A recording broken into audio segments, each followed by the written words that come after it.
안녕하세요. 클릭 K 플러스입니다. 3년 만에 맞이한 거리두기 없는 여름.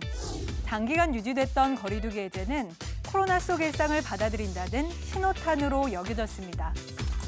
하지만 다시 코로나19 신규 환자가 급증하면서 정부는 강화된 방역 대책을 마련했는데요. 재유행에 대비하기 위해 방역 조치가 어떻게 달라지는지 자세히 알아보겠습니다.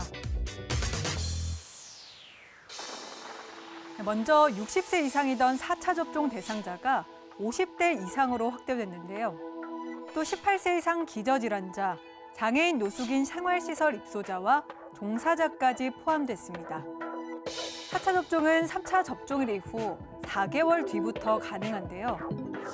해외 출국이나 입원과 같은 개인 사유가 있는 경우는 3개월 뒤부터도 접종 가능합니다.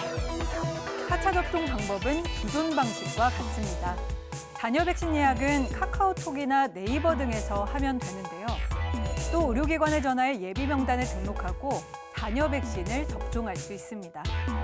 사전 예약은 질병관리청 예방접종 사전 예약 시스템 홈페이지나 전화로 하면 되는데요.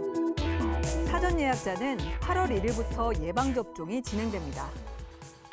고위험군 보호를 위해 먹는 치료제도 적극적으로 처방하기로 했습니다. 이를 위해 먹는 치료제 94만여 명분을 추가 도입하고 백신을 접종받은 고위험군에게도 먹는 치료제 우선 처방을 권고합니다. 지난 25일부터는 해외 입국자에 대한 입국 방역이 강화됐는데요. 그동안 입국 3일 이내 받아야 했던 PCR 검사를 입국 당일에 받아야 합니다. 밤늦게 도착하는 비행기도 있기 때문에 입국 다음 날 검사까지 인정됩니다. PCR 검사 결과가 음성으로 확인되기 전까지는 자택이나 숙소 대기가 권고됩니다.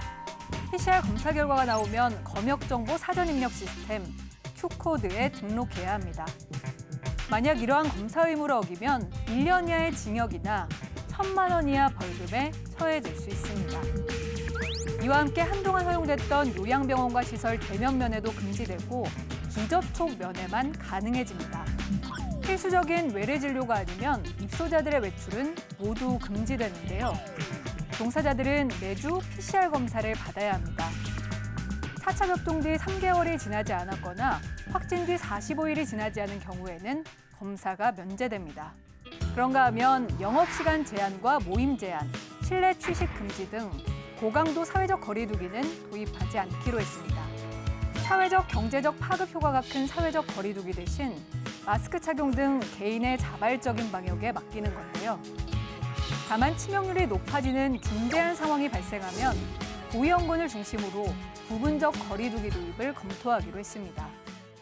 코로나19 상황이 끝날 듯 끝나지 않으면서 긴장의 끈을 놓을 수 없는데요. 재확산을 막기 위해서는 개인 방역을 철저히 하는 것이 무엇보다 중요하다는 점 잊지 말아야겠습니다.